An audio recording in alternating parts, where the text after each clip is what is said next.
নিজে কাইটা অপরাধী স্বীকার করি আল্লাহর দরবারে আমি কান্না করতেছি। আমি কারে দেখাবো আমি যে কত বড় অপরাধ করেছি, আমি কত বড় নির্যাতন করেছি, আমার নিজের নফসের উপর আমি কত বড় জুলুম করেছি। আমার অত্যাচারের কারণে, আমার অপরাধীর কারণে আমার মা দুনিয়ার জমিন থেকে বিদায় হয়ে গেছে। আজকে আমি কোথায় মাপ চাবো, কার কাছে যাবো গো বাইজিদ? সেই জন্য সাফা আমার পাহাড়ে পরে পরে আমি কান্না করতেছি, আল্লাহ যেন আমারে ক্ষমা করে। বাইজিদ বুস্তামির অন্তরে তার জন্য মায়া হয়ে গেল। এবার লোকটা ডাক দিয়া কো, বাইজিদ গো আপনি তো আল্লাহর ওলি, আপনি আমার জন্য আল্লাহর কাছে একটু দোয়া করেন, না হয় আমার কোনো রক্ষা নাই। আমার মা আমার দ্বারা দুনিয়ার জমিন থেকে বিদায় হয়ে গেছে। মা আমারে কোরআন শিখায় নাই, মা আমারে নামাজ শিখায় নাই, ওযু গোসল শিখায় নাই। মা ভুল করেছে, কিন্তু আমিও তো ভুল করেছি। সেই জন্য আপনি আমার জন্য আল্লাহর দরবারে একটু দোয়া করেন। বাইজিদ বুস্তামির অন্তরে মায়া হয়ে যাওয়ার পর এবার আল্লাহর দরবারে হাত উঠাইলেন। ওগো আল্লাহ, এই লোকটা অপরাধ জানিয়া নিজের হাত নিজে কাইটা ফেলাইল।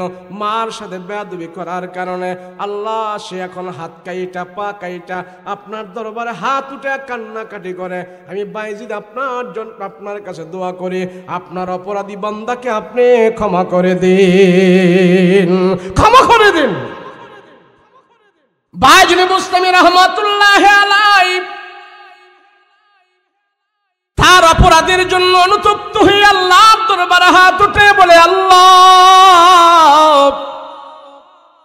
আপনার বান্দা অপরাধ জানিয়া ক্ষমা চাইতেছি, আমিও তার জন্য আপনার কাছে ক্ষমা চাই, আপনি তার মাফ করে দেন।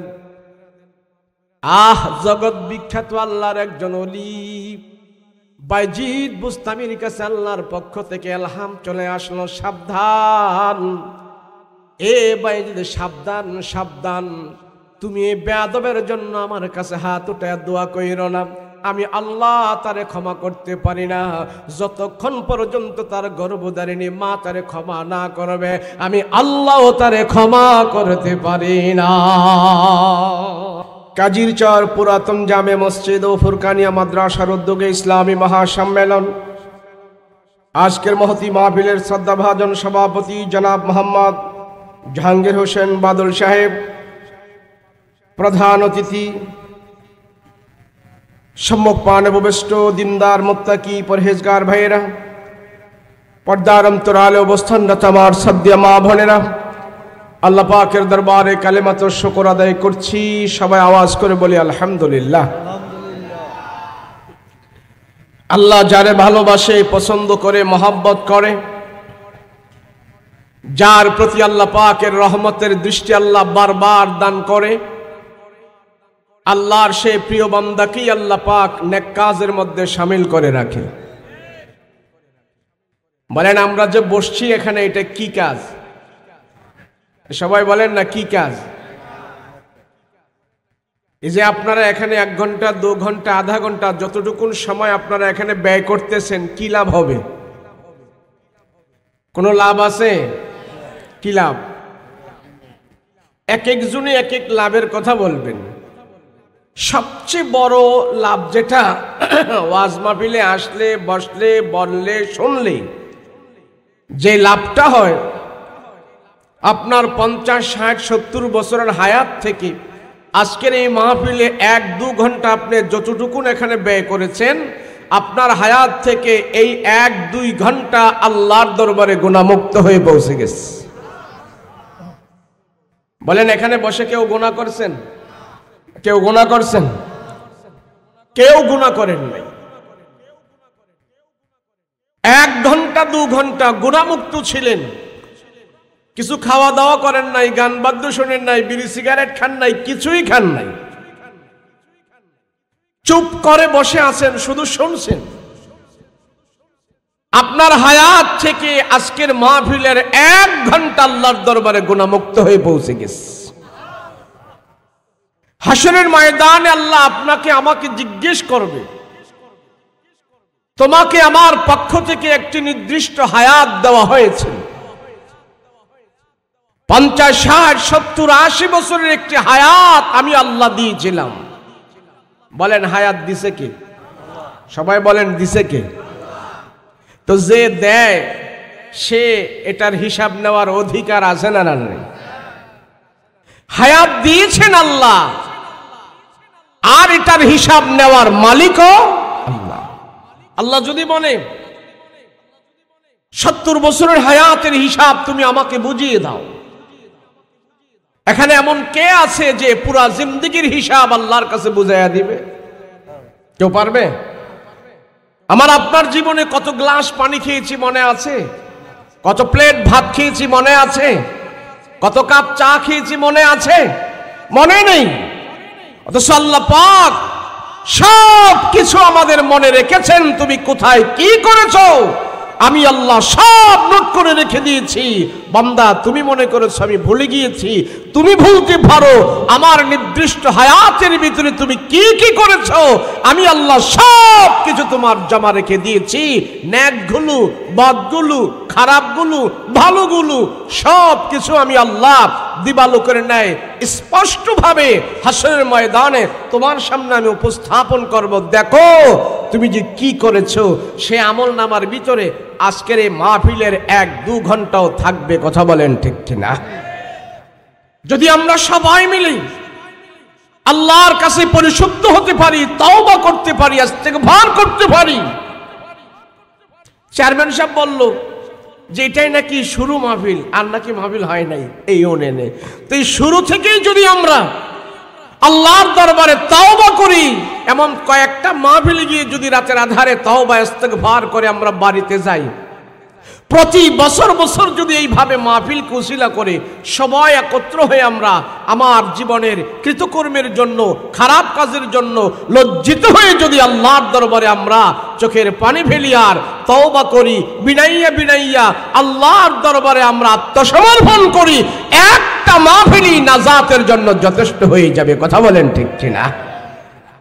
ওয়াজ মাহফিলে আসলে, বসলে, বললে, শুনলে এটাই লাভ। আমি শুনলাম এসে আপনাদের এখানে আপনাদের মায়েরা, মেয়েরা এবং মহিলারাও প্যান্ডেলে বসা আছে। তাহলে বোঝা গেল আপনারা নারী পুরুষেরা সবাই ইসলাম এবং কোরআন হাদিস জানা বোঝার জন্য মনোযোগী আছেন, তাই না? ইসলাম কোনোদিন এক জিনিসের দ্বারা, একজনের দ্বারা প্রতিষ্ঠা হয় নাই। শুধু পুরুষের দ্বারা পৃথিবীতে ইসলাম আসে নাই, শুধু নারীর দ্বারা পৃথিবীতে ইসলাম আসে নাই, শুধু গরিব মানুষের দ্বারা পৃথিবীতে ইসলাম আসে নাই, শুধু ধনীর দ্বারা পৃথিবীতে ইসলাম আসে নাই, শুধু আলেমের দ্বারাই পৃথিবীতে ইসলাম আসে নাই। সর্বস্তরের মানুষ আমার রসুলের সাথে যখন আঞ্জাম দিয়েছেন, সাহাবাই কেরামের ভিতরে সবাই আলেম ছিল না, সাহাবীদের ভিতরে সবাই মূর্খও ছিল না, সবাই ধনাঢ্যও ছিল না, সব প্রকারের মানুষ, সব প্রকারের সাহাবী আমার রসুলের ডাইনে বামে থেকে যখন রসুলের সাথে আঞ্জাম দিয়েছে, ইভেন এমনকি ওখানে মক্কার 10 জন ধনাঢ্য ব্যক্তির ভিতরে 10 জন শিল্পপতির ভিতর থেকে একজন শিল্পপতি ছিলেন, একজন মালওয়ালা ব্যক্তি ছিলেন। উনি ছিলেন মহিলা, যার নাম হলো খাদিজাতুল কুবরা রাদিয়াল্লাহু আনহা। ওই খাদিজার মালের দ্বারা আল্লাহ পাক ইসলামের জয় গান, ইসলাম মক্কার জমিনে প্রতিষ্ঠা করে দিয়েছে। শুধু একজনের দ্বারা নয়, আর একজনের দ্বারা পৃথিবীতে কোনো কিছু পুরোপুরি হয় না। কথা বলেন ঠিক কিনা? আচ্ছা, আপনাদের এই গ্রামটা কি শুধু মহিলার দ্বারাই কি গ্রামটা পরিপূর্ণ হবে? শুধু পুরুষের দ্বারাই কি হবে? আপনার ঘরটা পরিপাটি সুন্দর কি শুধু মহিলার দ্বারাই হবে? শুধু পুরুষের দ্বারাই হবে? আল্লাহ বলে না, আমি এই পৃথিবীকে সাজানোর জন্য, এই পৃথিবীকে সুসজ্জিত করার জন্যে, এমনকি তোমাদের মনের প্রশান্তি দেওয়ার জন্যে আমি আল্লাহ নারী এবং পুরুষকে পৃথিবীতে সৃষ্টি করেছি। সুবহানাল্লাহ। বাবা আদম জান্নাতের ভিতরে একা একা ভালো লাগে নাই, ছটফট করছে। আল্লাহ বলে, আমি বুঝছি তুমি কেন ছটফট করতেছো, ভালো লাগতেছে না। তোমার এই ছটফটানি মজার জন্যে, তোমার এই মনের অস্থিরতা দূর করার জন্যে আমি আল্লাহ মা হাওয়া আলাইহিস সালাতু ওয়াস সালামকে তোমার স্ত্রী বানিয়ে তোমার মনের প্রশান্তি দেওয়ার জন্য আমি আল্লাহ তোমার সঙ্গী হিসাবে হাওয়াকে দান করে দিয়েছি। আর একটু বানান সুন্দর করে, আমি হাওয়াকে দান করেছি। তাহলে বাবা আদম, যার থেকে পুরো পৃথিবী আল্লাহ পাক সৃষ্টি করেছেন, তার মনে শান্তি দিয়েছেন, তার মনের অস্থিরতা দূর করেছেন নারী সৃষ্টি করে, যার নাম হলেন হাওয়া আলাইহিস সালাতু ওয়াস সালাম। কথা বলেন ঠিক কিনা? এই সমাজের ভিতরেও ইসলামকে যদি আমরা প্রতিষ্ঠা করতে চাই, ইসলামের ছায়াতলে সুসজ্জিত হয়ে ইসলামের সৌন্দর্য, ইসলামের শান্তি যদি আমরা উপভোগ করতে চাই, তাহলে আমার আপনার নারী জাতি ছাড়াও বিকল্প কোনো ব্যবস্থা নাই। তাহলে আজকে আপনাদের মাহফিলে নারী এবং পুরুষ উভয়জনই আমরা একত্রিত হয়েছি। আল্লাহ যেন আমাদের সবাইকে কবুল করে, বলেন আল্লাহুম্মা আমিন, বলুন আল্লাহুম্মা আমিন। এই লোকটা উঠলো কেন? হ্যাঁ, আরো প্রস্রাব প্রস্রাব ধরছে কারো, আরো প্রস্রাব ধরছে আর কারো? যাদের বেশি একবার ধরবো হেরা উঠেন, আর যাদের একটু কম টম ধরছে এরা চাপ চুপ দিয়ে বসেন। আমি বেশি লম্বা ওয়াজ করুম না, কম লোকের আবার আমি বেশি লম্বা ওয়াজ করব না। গতকাল গেছিলাম সেই জিনাইদা, রাতের 1টা বা 1:30টা বাজে আমার মাইক দিছে, 3টা পর্যন্ত ওয়াজ করছি, 4টা বাজে গাড়ি তুইটা ঢাকা আইছি, ঢাকা আইয়া ঘুমাইতে পারি নাই, আবার আপনাদের এনে চলে আইছি। তো আমরা বক্তারা এখন খুব ট্রাইড, অল্প কিছু কথা বলবো, এই কথাগুলো যেন আমার আপনার সবার জন্য যেন আল্লাহ পাক কামিয়াবি দান করে এবং হেদায়েতের আল্লাহ জরিয়া করে দেয়। সকলে বলুন আল্লাহুম্মা আমিন। এই কথা সাউন্ড এখন বাড়ি খায়, সুন্দর করো সাউন্ডটা, আগের মতো করো। আল্লাহ তার বান্দাকে সবচেয়ে বেশি ভালোবাসে। বলেন আল্লাহ কারে বেশি ভালোবাসে? আল্লাহ তার বান্দাকে সবচেয়ে বেশি ভালোবাসে। আর বান্দারে সবচেয়ে বেশি ভালোবাসার কারণ হইল আল্লাহ বলে সব কিছু আমি বানিয়েছি, সব কিছুর মূল্য এক, আর বান্দা তোমার মূল্য হলো আমার কাছে আরেক। কথা বলেন আসমান বেশি সুন্দর না মানুষ বেশি সুন্দর? আসমান মেলে বেশি সুন্দর। আল্লাহর কাছে মানুষ হলো সবচেয়ে বেশি সুন্দর এবং মানুষ হলো আল্লাহর কাছে সবচেয়ে বেশি দামি। আর আল্লাহ মানুষকে সবচেয়ে বেশি ভালোবাসে, সবচেয়ে বেশি মহব্বত করে। এজন্য আল্লাহ পাক বলে আমি আমার বান্দাকে জাহান্নামে জ্বালাইতে চাই না, আল্লাহ তার বান্দাকে জাহান্নামে দিতে চায় না। সেই জন্য আল্লাহ পাক জাহান্নাম থেকে বাঁচার জন্য অনেক রাস্তা খুলে দিয়েছেন, অনেক পথ খুলে দিয়েছেন। বান্দা এই পথে হাঁটো, এইভাবে আসো, এইভাবে চলো। আমি আল্লাহ তোমাকে ক্ষমা দেওয়ার জন্য আমার রহমতের হাত আমি আল্লাহ সর্বদা তোমার দিকে হাত পেতে রাখছি। তুমি যদি বান্দা হেঁটে হেঁটে আসো, আমি আল্লাহর রহমত তোমার দিকে দৌড়ে যাবে। তুমি যদি আমার দিকে দৌড়ে আসো, আমি আল্লাহ টান দিয়ে তোমাকে রহমতের কোলের উপরে উঠাইয়া নিব। বলেন মায়া দয়া বেশি কার? জোরে বলেন না, মায়া দয়া বেশি কার? আল্লাহ বলে বান্দা তোমার গুনাহ যদি হয় একবারে ছোট, আর এই ছোট গুনাহ নিয়ে তুমি যদি আমার কাছে তওবা করো, আত্মসমর্পণ করো, আমি ছোট ক্ষমা দিব না, আমি ক্ষমা দিব তোমারে বড়। তোমার গুনাহ যদি হয় টিউবওয়েলের পানির মতো, আমার আল্লাহর কাছে তুমি আত্মসমর্পণ করো, তওবা করো, আমি আল্লাহ তোমাকে ক্ষমা দিব পুকুরের পানির মতো।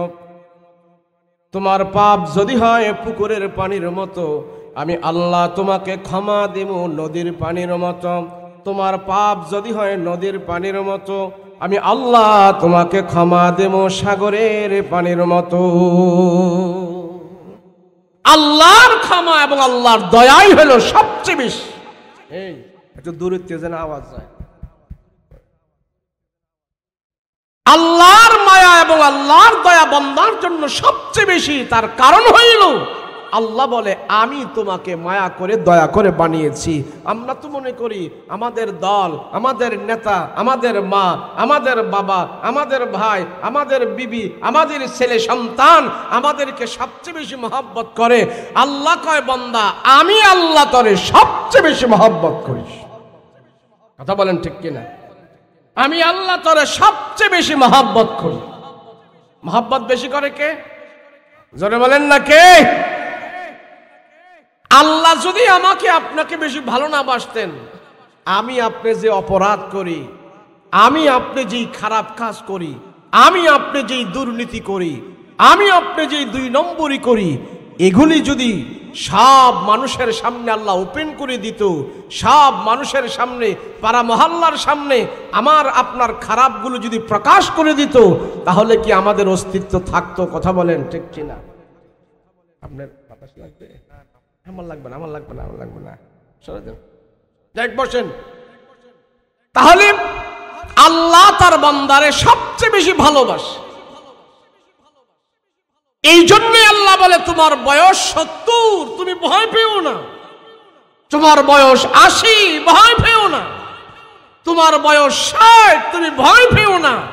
এই 60 বছর বয়সেও যদি তোমার অপকর্মের কথা স্মরণ করে তুমি যদি তওবা করতে পারো খালেস দিলে, আমি আল্লাহ 70 বছরের গুনাহ খাতা মাফ করে দিব। মানুষ তো বুঝে না, পৃথিবীতে এমন কিছু জিনিস আছে আল্লাহ শুধু বাহানা খুঁজে। এমন কিছু জিনিস আছে আল্লাহর কাছে চায়া থাকলেই আল্লাহ সওয়াব দান করে। পড়া লাগে না, জবান নাড়া লাগে না, দান করা লাগে না, খয়রাত করা লাগে না, বিশাল বড় কিছু হওয়া না। আপনি চেয়ে আছেন, তাকায় তাকায় দেখতেছেন, আল্লাহ কয় আমি আল্লাহ তোর আমল নামায় নেক বানায়া, তোর চাওয়াটা, তোর দেখনিটাই আমি আল্লাহ নেক বানায়া আমার ফিরিস্তাদের সাথে তোর গুনাহ মাফের আলোচনা করতেছিস। পৃথিবীতে এমন 3টা জিনিস আছে, যে 3টা জিনিসের দিকে মানুষ তাকায় থাকলে আল্লাহ তাআলা তার গুনাহ খাতা মাফ করতে থাকে। পৃথিবীতে এমন কিছু কিছু জিনিস আছে আপনি তাকায় থাকলে সেটা সওয়াব হবে না, সেটা গুনাহ হবে। আবার কিছু কিছু জিনিস আছে সেগুলির দিকে যখন আপনি তাকায় থাকবেন, তাকায় থাকলে আল্লাহ পাক গুনাহ মাফ করতে থাকে, নেক লিখতে থাকে। রাসূল বলেন এমন জিনিস হলো 3টা, আমার উম্মত যদি 3টা জিনিসের দিকে শুধু তাকায় থাকে, তাকায় থাকাটাই আল্লাহ তাআলা তার গুনাহ মাফ করতে থাকে।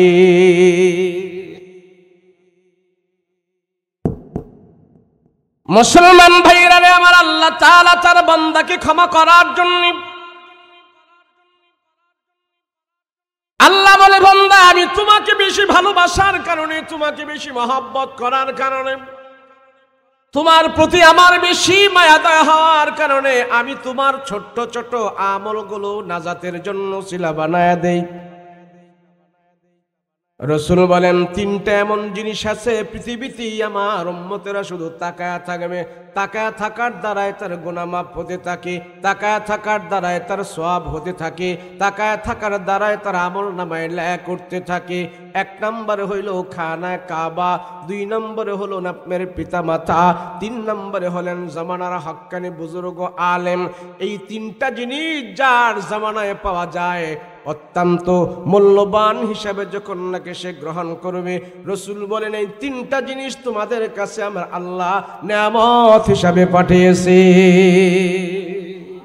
কয়টা জিনিস বলেন, জোরে বলেন কয়টা? দেখবেন না অনেক হাজী সাহেব হজ করতে যায়, হজ করতে যাওয়ার পর দেখবেন শুধু এইভাবে তাকায় রয়েছে, এদিক সেদিক তাকায় না। 20 মিনিট আধা ঘন্টা পর্যন্ত খানায় কাবায় শুধু তাকায় আছে, কোনো দিক তাকায় না। রাসূল বলেন আধা ঘন্টা হোক, 1 ঘন্টা হোক, 2 ঘন্টা হোক, খানায় কাবায় যতক্ষণ পর্যন্ত তুমি তাকায় আছো অতক্ষণ পর্যন্ত আল্লাহ তোর গুনাহ মাফ করতেছিল। মুসলমান ভাইরা রে আমার, तमाम পৃথিবীর বুকে আল্লাহ পাক দুনিয়ার মধ্যখানে আল্লাহর খানায়ে কাবা স্থাপন করেছেন। এই খানায়ে কাবা হলো দুনিয়ার মানুষের জন্য রহমত। দুনিয়াতে আল্লাহ যত মাখলুকাত বানিয়েছেন সব কিছুর জন্য রহমত। এই খানায়ে কাবা যারা ঈমানের নজর দিয়া তাকায়া থাকবে, ঈমানের চক্ষু দিয়া তাকায়া থাকবে, আল্লাহর রাসূল বলেন যতক্ষণ তাকাবে অতক্ষণ তার গুনাহ মাফ হইতে থাকে। সেই জন্য রাসূল পাক সাল্লাল্লাহু আলাইহি ওয়াসাল্লাম যখন মক্কা থেকে হিজরত করে মদিনায় চলে যাবে, আল্লাহ পাকের আদেশ হইলেন, আল্লাহর রাসূল বলেন, আল্লাহ এই খানায়ে কাবা ছাড়া আমি মদিনায় চলে যাব, সেখানে আমি খানায়ে কাবা কোথায় পাবো? আর খানায়ে কাবা দেখে দেখে আমি নামাজ পড়ি, খানায়ে কাবা দেখে দেখে আমি কোরআন তেলাওয়াত করি, এবং খানায়ে কাবার সামনে বসে বসে যখন নাকি আমি কোরআন তেলাওয়াত করতে থাকি, আমার 2 দিন 3 দিনের পেটের ক্ষুধা পর্যন্ত দূর হয়ে যায়। মানুষ এমন কিছু জিনিস শুধু তাকায় থাকলে আল্লাহ সওয়াব দান করে। মুসলমানদের এমন কিছু জিনিস আল্লাহ স্পেশাল ভাবে আমাকে আপনাকে দান করেছেন। 2 নম্বরে হলেন পিতা মাতা। 2 নম্বরে হলেন আল্লাহ রাসূল বলেন, তোমার মা বাবা দুনিয়াতে বেঁচে আছে, তোমার জন্য এটা রহমত, তোমার জন্য এটা বরকত। তোমার মায়ের চেহারার দিকে যতক্ষণ পর্যন্ত তুমি তাকায় আসো, অতক্ষণ পর্যন্ত আল্লাহ তাআলা তোমার আমলনামায় কবুল হজের সওয়াব দান করতে থাকে। আমার নিজের হাত আমি নিজে কাইটা অপরাধী স্বীকার করি, আল্লাহর দরবারে আমি কান্না করতেছি। আমি কারে দেখাবো আমি যে কত বড় অপরাধ করেছি, আমি কত বড় নির্যাতন করেছি, আমার নিজের নফসের উপর আমি কত বড় জুলুম করেছি। আমার অত্যাচারের কারণে, আমার অপরাধের কারণে আমার মা দুনিয়ার জমিন থেকে বিদায় হয়ে গেছে। আজকে আমি কোথায় মাপ চাবো, কার কাছে যাবো গো বাইজিদ? সেই জন্য সাফা আমার পাহাড়ে পরে পরে আমি কান্না করতেছি, আল্লাহ যেন আমারে ক্ষমা করে। বাইজিদ বুস্তামির অন্তরে তার জন্য মায়া হয়ে গেল। এবার লোকটা ডাক দিয়া কো, বাইজিদ গো আপনি তো আল্লাহর ওলি, আপনি আমার জন্য আল্লাহর কাছে একটু দোয়া করেন, না হয় আমার কোনো রক্ষা নাই। আমার মা আমার দ্বারা দুনিয়ার জমিন থেকে বিদায় হয়ে গেছে। মা আমারে কোরআন শিখায় নাই, মা আমারে নামাজ শিখায় নাই, ওযু গোসল শিখায় নাই। মা ভুল করেছে, কিন্তু আমিও তো ভুল করেছি। সেই জন্য আপনি আমার জন্য আল্লাহর দরবারে একটু দোয়া করেন। বাইজিদ বুস্তামির অন্তরে মায়া হয়ে যাওয়ার পর এবার আল্লাহর দরবারে হাত উঠাইলেন, ওগো আল্লাহ, এই লোকটা অপরাধ জানিয়া নিজের হাত নিজে কাইটা ফেলাইল।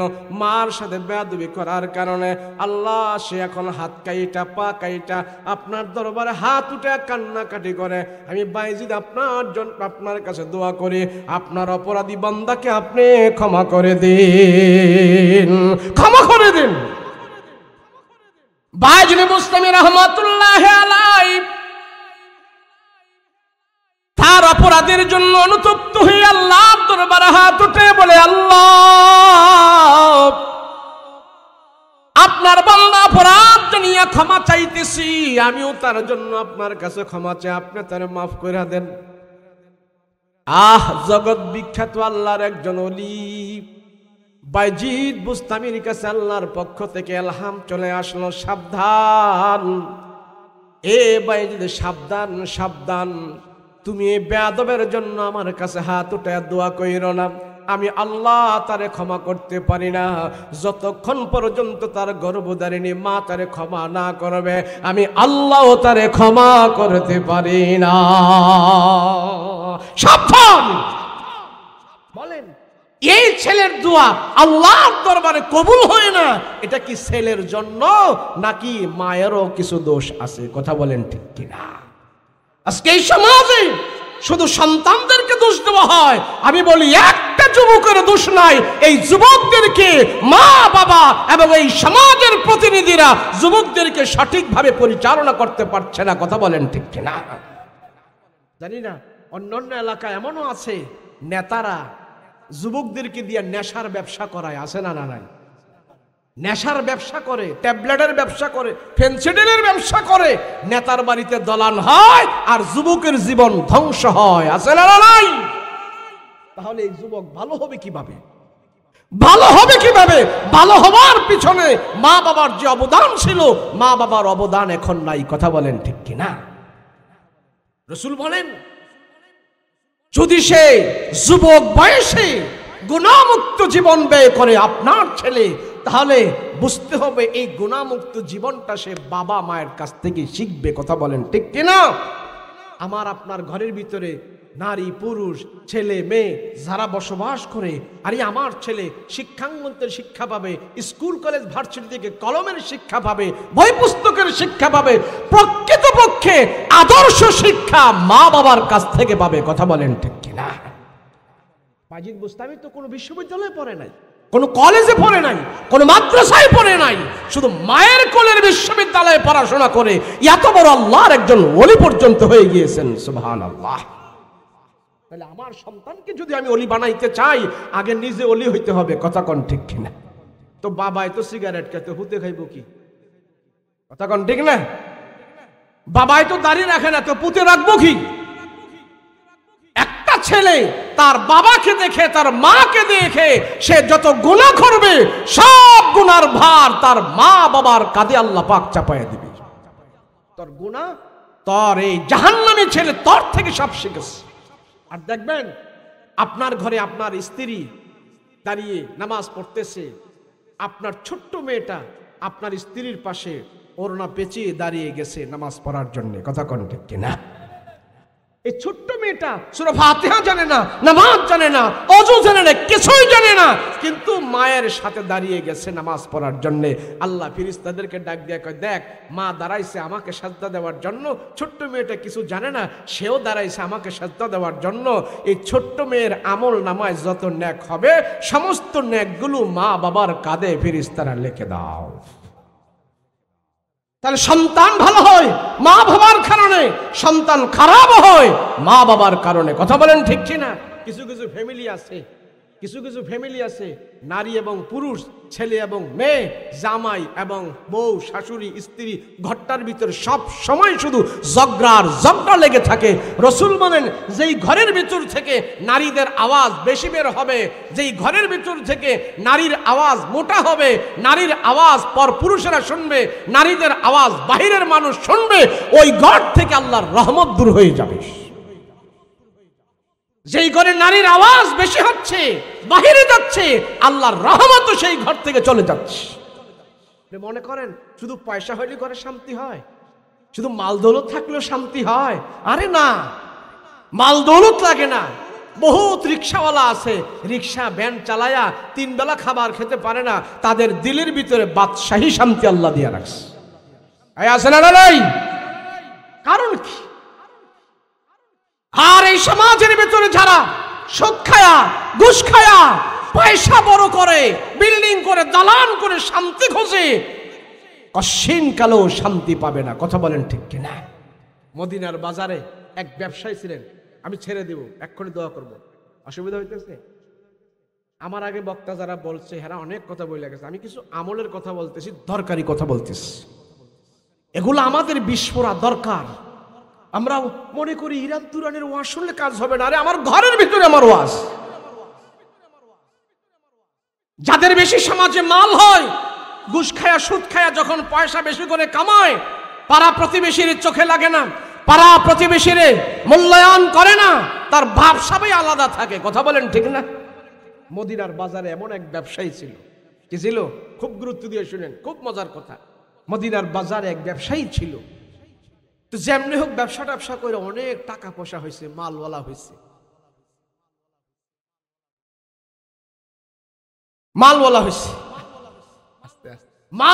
অনেক মালওয়ালা। জামার যদি মাল হয় তো বউয়ের কিন্তু হেডাম আরো বেশি বাড়ে। কথা কয় না? ফুলায় যদি বড় শিক্ষিত হয়, যত না ফুলায় একটু করে, মা বাবা কিন্তু এর চেয়ে আরো বেশি গর্ব করে। কথা কোন ঠিক না? আচ্ছা, করারই কথা। তো মদিনার বাজারের ব্যবসায়ী অনেক পয়সার মালিক, কিন্তু এখন পয়সা হওয়ার পরে কারোর চোখে লাগে না, মসজিদে যাওয়ার টাইম পায় না, নামাজ কালমা পড়ে না, একটা বাপসাবই আলাদা। বদিন হইতে হইতে হইতে হইতে এমন একটা অবস্থা হয়েছে, এর কাছে নামাজ কালমা রোজা দিন ধর্ম কর্ম কোরআন হাদিস সব কিছু এখন বিষের মতো লাগে। কথা কোন ঠিক না? বিষের মতো লাগে। মেম্বারে যদি বলি ভাই মসজিদে যান না, আমি ওয়ার্ডের সব মানুষের দায়িত্ব পালন করে মসজিদে যাওয়ার তো টাইম পাই না। আছে না? না। আচ্ছা, একটা ওয়ার্ডে কয় হাজার লোক থাকে? 1 কোটি লোক হইব? 1 লাখ হইব? এতগুলো কয়টা লোকের দায়িত্ব পালন করে উনি মসজিদে যাওয়ার টাইম পায় না। আল্লাহকে বাকি বাস তোর মেম্বারগিরি ছুড়ামু, কথা কোন ঠিক না? আরে পয়সার মালিক হয়েছে, পয়সা দিছে আল্লাহ, পয়সা দেওয়ার পরে এই পয়সা আবার মুহূর্তের ভিতরে ছিনিয়ে নেওয়ার ক্ষমতা আল্লাহ রাখে, কথা কোন ঠিক না? বিশাল পয়সা, এখন পয়সা পাতি বেশি হয়েছে, কিন্তু জামাই বউ শুধু ঘরের ভিতরে ঝগড়ার ঝগড়া ঝগড়ার ঝগড়া, শান্তি সব চলে গেছে। আছেন এমন?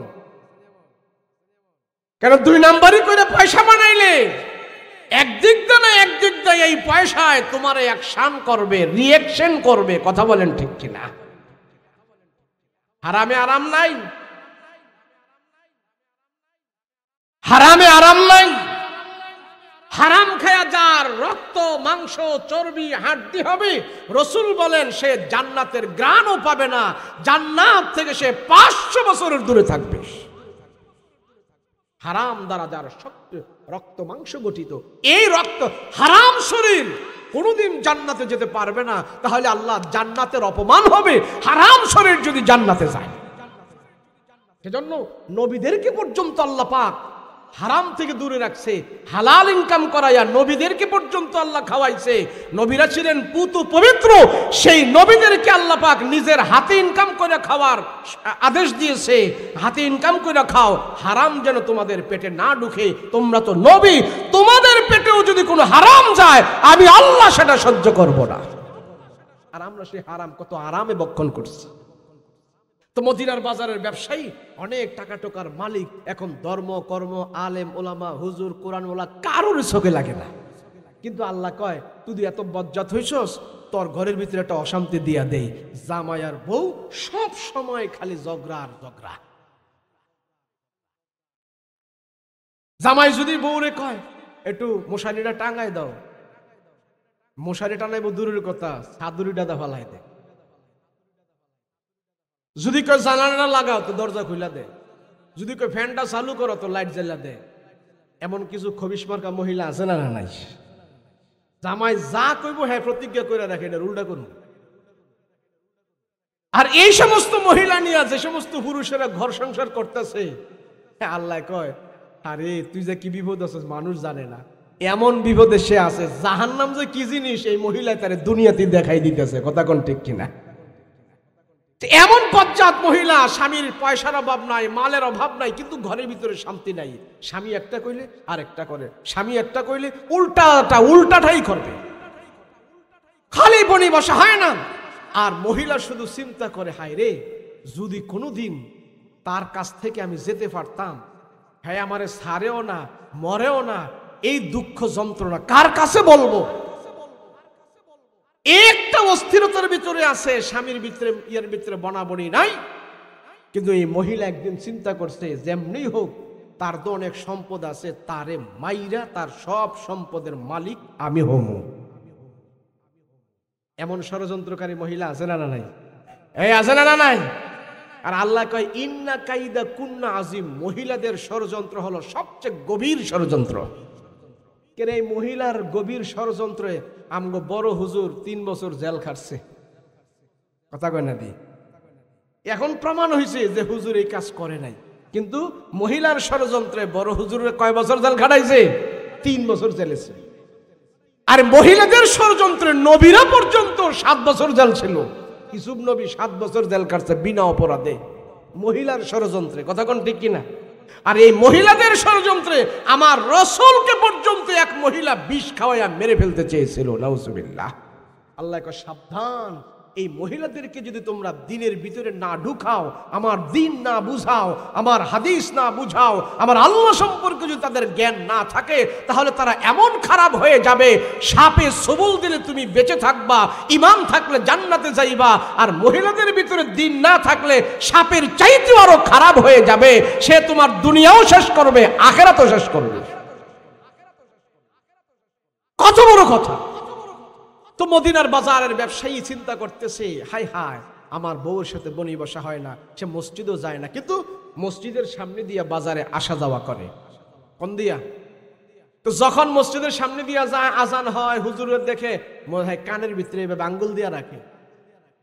এমন কিছু বজ্জাত আসেনি, নামাজও যাইতো না আবার বিরোধিতাও করবো, ইসলামও মানতো না আবার বিরোধিতাও করবো, আছে না নাই? তো কানের ভিতরে এইভাবে আঙ্গুল দিয়ে রাখে যাতে করে মসজিদের আজানের আওয়াজ না যায়।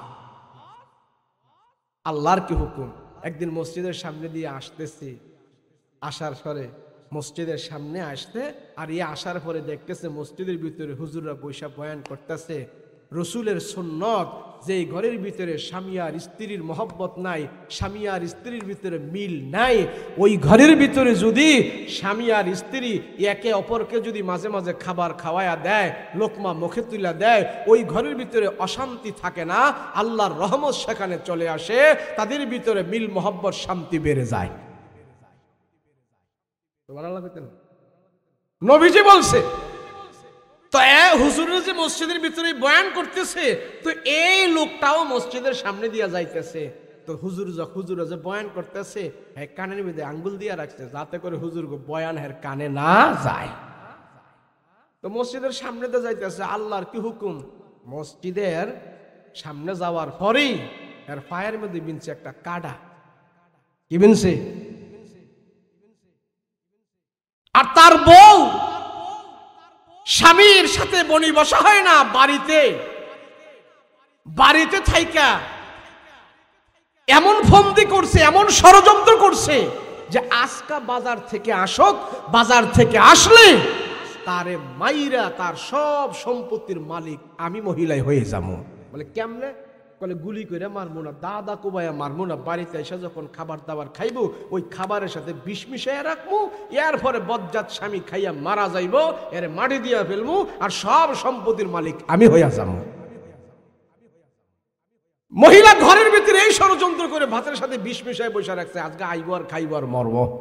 আর এই বেটা যখন দোকান থেকে মসজিদের সামনে দিয়া বাজার থেকে বাড়ির যাইতেছে, মসজিদের সামনে যাওয়ার পরে হুজুররা বয়ান করতেছে আর হ্যাঁ কানের ভিতরে আঙ্গুল দিয়া রাখছে আর হুজুররা বয়ান করতেছে যে ঘরের ভিতরে অশান্তি, সেই ঘরের স্বামী আর স্ত্রীর ভিতরে শান্তি আনতে রাসূল পাক সাল্লাল্লাহু আলাইহি সাল্লাম বলছেন, স্বামী আর স্ত্রী মাঝে মাঝে যদি একজনে আরেকজনের লোকমা উঠাইয়া দেয়, খাবার খাওয়াইয়া দেয়, একে অপরে খাওয়ায় দেয়, আল্লাহ সেই ঘরের ভিতরে শান্তি আর শান্তি ঢাইলা দেয়। এই বয়ান করতেছে আর মসজিদের সামনে গিয়ে হ্যার পায়ের মধ্যে বিচ্ছে কাটা, মানে কাটা যায় বিচ্ছে কানের মধ্যে আঙ্গুল রেখা, কি কাটা খুলতে পারবো নাকি আগে আঙ্গুল খুলতে হইব? এখন আঙ্গুল খুইলা ভাবের কাটা খুলতেছে আর মসজিদে যে হুজুররা বয়ান করতেছে যে যেই ঘরে অশান্তি, স্বামী আর স্ত্রীর মিল নাই, একজনে অপরকে যদি খাওয়ায় দেয়, মাঝে মাঝে পানি খাওয়ায় দেয়, মাঝে মাঝে লোকমা দিয়া দেয়, ওই ঘরের ভিতরে আল্লাহ ভরপুর শান্তি দান করে। ওই ফায়ারতে যে কাটা খুলতেছে আঙ্গুল খুইলে এই ফাঁক দিয়া এই হুজুরকে এই ওয়াজটা হ্যার কানের মধ্যে চলে গেছে। হ্যাঁ তো চিন্তা করতেছে কয় আর এটা কয় কি, জীবনে কোনোদিন হুজুরকে কথা শুনি নাই, নবীজির কোনো সুন্নত মানি নাই, কথা মানি নাই, আজকে বলতেছে মসজিদের হুজুরে যে বউরে খাওয়াই দিলে, লোকমা খাওয়াই দিলে, আবার বউ নাকি স্বামীরে খাওয়াই দিলে ওই ঘরে নাকি অশান্তি দূর হয়ে যায়, শান্তি আসে। আরে এটা তো আমার দরকার, কথা বলেন ঠিক কিনা? আর হেদিক দিয়ে ম্যাডামে কি করছে, হ্যাঁ হেদিক দিয়ে ম্যাডামে বাতের সাথে বিষ টিষ মিশাইয়া রেডি হয়েছে, গোলামে আইবো খাইবো আর মরবো।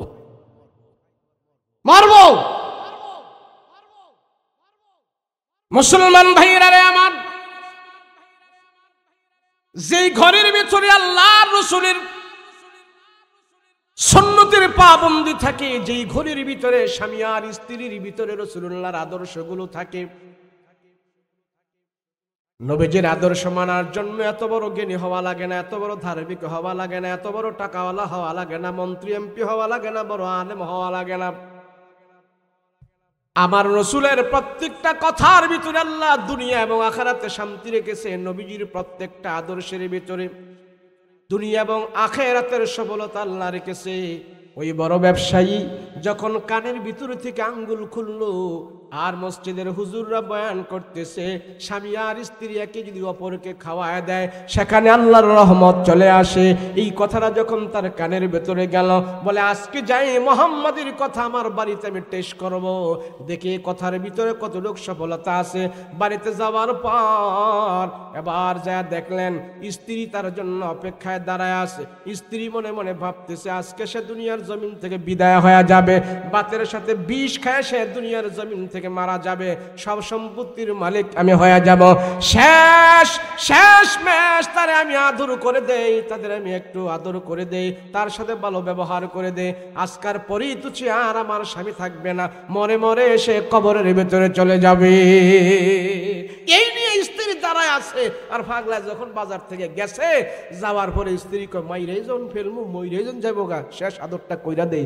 পায়েতে জুতাটা নিয়ে খুলতেছে, কয় রুমের ভিতরে যান, রুমের ভিতরে যান, তোয়াল্লা রাখা আছে, সাবানদানি রাখা আছে, যা অজু করেন, সুন্দর মতন আসেন, আইসা ভাত ওখানে রাখা আছে, আমি খেয়ে ফেলেছি, আপনি সুন্দর মতন খেয়ে ফেলেন। এই কথা যখন বলছে, ব্যবসায়ী চিন্তা করতেছে হায় হায় হুজুর গো দোয়া কি বাড়িতে পৌঁছানোর আগেই কি কবুল হয়ে গেল গা নাকি। চিন্তা করতেছে ব্যাপারটা এখনো তো আমল শুরু করি নাই, কিন্তু আমার বউ এত ভালো হয়ে গেল, জীবনেও তো ভাত বাইরে আমার জন্য অপেক্ষা করে নাই, আমার এরকম আদর যত্ন করে নাই, আজকে তো আদর যত্ন করতেছে। কারণটা কি? হ্যাঁ, হাত পাও দিয়া ফ্রেশ ট্রেশ হয়ে আয়সা কয় বিবি আসো দুইজনে একসাথে মিলে খাবো, তোমাকে আমি খাওয়াই দেবো, আমাকে তুমি খাওয়াই দিবা, দুইজনে একসাথে খামু। বউ দো এই কথা শোনার পরে পেটের মধ্যে সিপা দিয়া লেছে, হাই হাই কয় কি খাইলে তো হের আগে আমি মরুম। আর উনি কয় কি না না আমি খাবো না, আমি খেয়ে ফেলছি, এটা আপনার জন্য রেখে দিয়ে আসছি। না বিবি যা কস আর না কস, তোর জীবনে তোর অনেক অত্যাচার করছি, অনেক খারাপ ব্যবহার করছি, আজকে আর নয়, আজকে আমি তোমাকে খাবার খাওয়াই দিতে চাই। মহিলা হাই হাই করলাম কি, মাত্র ষড়যন্ত্র আজকাই করলাম, গোলামে কন্দা দেখলো করছি না আমি খামো না, আমি খামো না, আমি কোনোদিন খাই নাই তোমার হাতের খাবার, আজকা খামো না। বিবিরে তুই যদি না খাস আমি জোর করে হলো তোরে খাওয়াই দেবো, আমি আজকে তোরে না খাওয়াইয়া আমি খামো না। খালি মহিলা চিন্তা করতেছে হাই হাই কন্দা দেখলো করছি। এবার বিবি ডাক দিয়া কয় স্বামী জীবনে কোনোদিন আপনি আমাকে খাবার খাওয়ায় দেওয়ার জন্য এই পর্যন্ত কোনোদিন আমাকে বলেন না, আজকে কতদিন ধরে ঘর সংসার করতেছি, কত বছর হয়ে গেল, আজকে আপনি আমাকে খাওয়ায় দেওয়ার জন্য এত উদ্বুদ্ধ হইলেন, কারণটা কি? জীবনে এত মায়া এত আদর আমারে দেখান নাই, কারণটা কি বলেন, কারণটা কি? লোকটা ডাক দেয়া কয় এ বিবি আমাদের কোনো সম্পদের অভাব নাই, আমাদের কোনো মালের অভাব নাই, আজকে আমি সিদ্ধান্ত নিয়েছি আমাদের ঘরের অশান্তি দূর করতে হবে। দিনের নবী মুহাম্মদুর রাসূলুল্লাহ সাল্লাল্লাহু আলাইহি ওয়াসাল্লাম নাকি বলে গেছেন স্বামী আর স্ত্রীর ভিতরে মিল মহব্বত বাড়ানোর জন্য মাঝে মাঝে নাকি একসাথে খানা খাইতে হয়, একজন আর একজন নাকি খাওয়াই দিতে হয়। আমাদের ঘরের ভিতরে দেওয়া শান্তি, টাকা পয়সার অভাব নাই, আমাদের ধন সম্পদের অভাব নাই, কিন্তু তোমার আর আমার ভিতরে কোনো মহব্বত নাই, তোমার আর আমার ভিতরে কোনো মিল মহব্বত নাই। মিল মহব্বত বানানোর জন্য মুহাম্মদুর রাসূলুল্লাহর একটা আমল আমি টেস্ট করব, আজকে তোমার আর আমার মাঝে মিল মহব্বত আসবে। বলে কি? দিনের নবী নাকি বলেছে খাওয়ায় দেওয়ার জন্য, সেই জন্য আমি সিদ্ধান্ত নিয়েছি আজকে আমার এই খাবারগুলো তোমার মুখে আমি উঠায় দিব, তারপরে তুমি আমার মুখে উঠায় দেবা। আমার নবীজির সুন্নত আমি আজকে পালন করতে চাই। বিবি ডাক দিয়া বলে স্বামী যদি আপনার উদ্দেশ্য এটা হয়ে থাকে, আমি ওয়াদা করলাম কোনদিন আর আপনার সাথে আমি খারাপ ব্যবহার করব না, আমি ওয়াদা দিলাম আজ থেকে ভালো হয়ে যাব। আপনার উদ্দেশ্য যদি এমন সৎ হয়ে থাকে, আমার মনের কথাটা আমি বলে ফেলি, আপনার অত্যাচার নির্যাতন সহ্য না করতে পারে আপনাকে মেরে ফেলার জন্য আমি আজকে সিদ্ধান্ত নিয়েছিলাম। যে ভাত আপনি আমাকে খাওয়াই দিতে চাচ্ছেন, এই ভাতের সাথে আমি বিষ মিশ্রণ করে রাখছি, আপনাকে খাওয়াই মেরে ফেলবো। আপনার সৎ উদ্দেশ্য আজকে ভালো হওয়ার কারণে, আমার প্রতি মায়া মহব্বত দেখার কারণে আপনি আজকে যদি খাঁটি দিলে তওবা করতে পারেন, আজ থেকে আপনি এমন ভালোবাসা দিয়ে আমাকে রাখবেন, আমিও আর আপনার সাথে খারাপ ব্যবহার করব না। আজকে আপনাকে মেরে ফেলার জন্য আমি সিদ্ধান্ত নিয়েছিলাম, এখন থেকে আর আপনাকে মারবো না, খেদমত করব। ভাতগুলো সরাই দিয়া বিবিকে জড়ায়া ধরে বলতেছি, ও স্বামী গো, একদিন আল্লাহর রসুলের কথা মানার কারণে, আল্লাহর নবীর কথা একদিন আমল করার কারণে আজকে আইসা আপনি আমার মুখের ভিতরে খাবার তুলে দিবেন, আর আপনাকে আমি খাওয়ায় দেব। নবীজির এই কথাটা আমাদের ঘরে আজকে আমরা পালন করার কারণে আপনি আজকে প্রাণে বেঁচে গেলেন, আপনি আজকে জানে বেঁচে গেলেন, আমিও আপনার প্রতি মহব্বত বাড়ায়া দিলাম।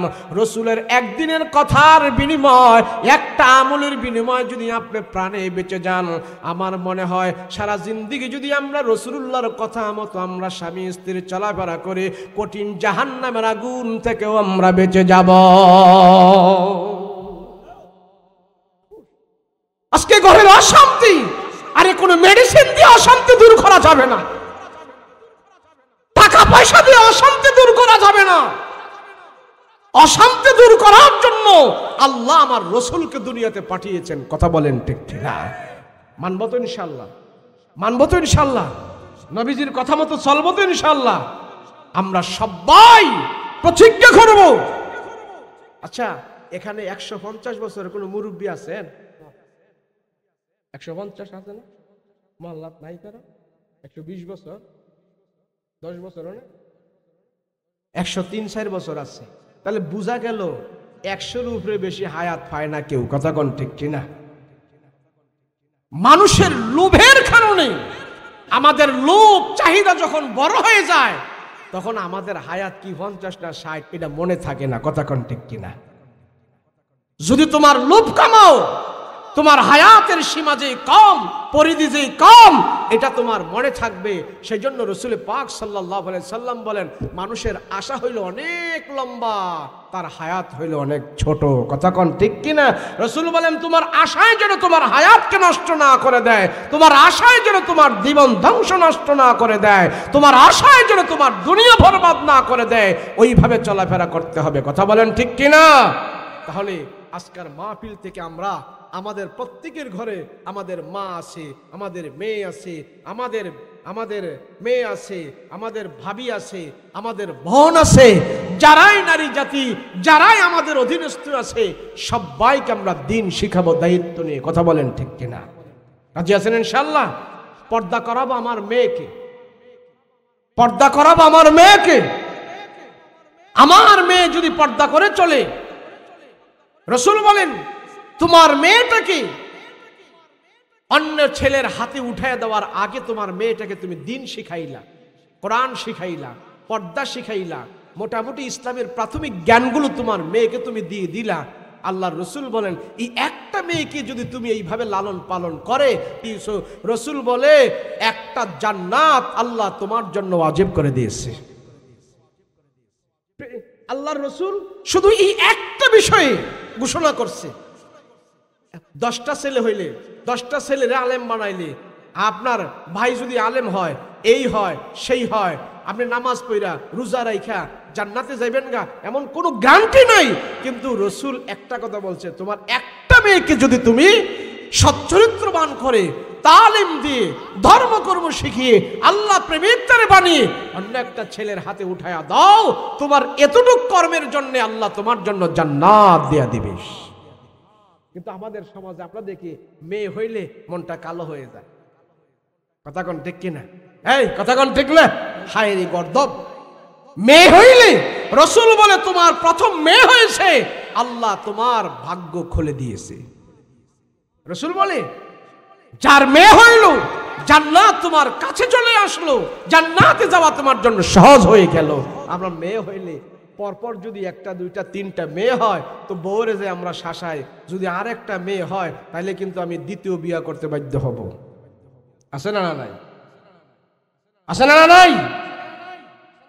পরপর 3টা মেয়ে হয়েছে, আল্লাহ তোমার ভাগ্যের চাবিকাঠি ঘুরিয়ে দিয়েছে, জান্নাতে যাওয়া সহজ হয়েছে। আমাদের মেয়েরা, আমাদের মারা, আমাদের বোনেরা যারা আছে সবাইকে আমরা দিন শিখাবো, রাজি আছি ইনশাআল্লাহ? আল্লাহ আমাদের সবাইকে কবুল করেন, বলেন আল্লাহুম্মা আমিন। এই মাহফিল আল্লাহ কবুল করে নেন, সকলে বলেন এই মাহফিল আল্লাহ কবুল করে নেন। যারা টাকা দিয়ে, শ্রম দিয়ে, বুদ্ধি দিয়ে, পরামর্শ দিয়ে যে যেইভাবে সহযোগিতা করেছে, প্রত্যেকের সহযোগিতা যেন আল্লাহ কবুল করে, সকলে বলুন আল্লাহুম্মা আমিন। পরে পরে ইনশাল্লাহ। আর না, হ্যাঁ, কথা অল্প, কথা আমল অনেক। এখানে যে আমার মহিলা মারা আছে, আপনাদের থেকে ওনারা বেশি আছে ওখানে, হ্যাঁ, তারা যদি আজকে ওয়াজগুলো শুনে আমল করে, এতটুকুই আমাদের জন্য যথেষ্ট। কথা বলেন ঠিক কিনা? আমরা দোয়া করব, দোয়া করব। বসুন, বসুন, দোয়া করো। মুসাফির, রাসূল বলছেন মুসাফিরের দোয়া কবুল হয়। সংক্ষিপ্ত দোয়া করো। না না, দোয়া করবো, দোয়া এখনই দোয়া করবো, পরে ইনশাআল্লাহ আর করবো। অত্যন্ত সুন্দর আলোচনা করেছেন। আমরা যদি আমল করি এতটুকু আমাদের জন্য যথেষ্ট। অনেক ওয়াজ শুনলাম, কিন্তু যদি আমল না করি তাহলে এই জন্য অল্প কথার মধ্যে যদি আমরা আমল করতে পারি, যথেষ্ট আলোচনা হয়েছে। অনেক সুন্দর সুন্দর আলোচনা। সম্মানিত উপস্থিতি, তো দোয়ার আগ মুহূর্তে আজকের এই